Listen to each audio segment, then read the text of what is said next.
بسم اللہ الرحمن الرحیم۔ السلام علیکم۔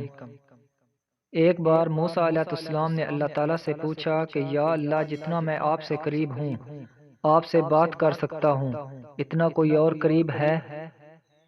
اللہ تعالیٰ نے فرمایا کہ اے موسیٰ، آخری وقت میں ایک امت آئے گی، وہ امت محمد صلی اللہ علیہ وآلہ وسلم کی ہوگی، اور اس امت کو ایک مہینہ ایسا ملے گا جس میں وہ سوکھے ہونٹوں، پیاسی زبان، سوکھی ہوئی آنکھیں، بھوکے پیٹ جب افطار کرنے بیٹھے گی، تب میں ان کے بہت قریب رہوں گا۔ موسیٰ، تمہارے اور میرے بیچ میں 70 پردوں کا فاصلہ ہے، لیکن افطار کے وقت اس امت اور میرے بیچ میں ایک پردے کا فاصلہ بھی نہیں ہوگا، اور جو دعا وہ مانگے گی اسے قبول کرنا میری ذمہ داری رہے گی۔ سبحان اللہ۔ اگر میرے بندوں کو معلوم ہوتا کہ رمضان کیا ہے تو سب تمنا کرتے کہ کاش پورا سال رمضان ہی ہوتا۔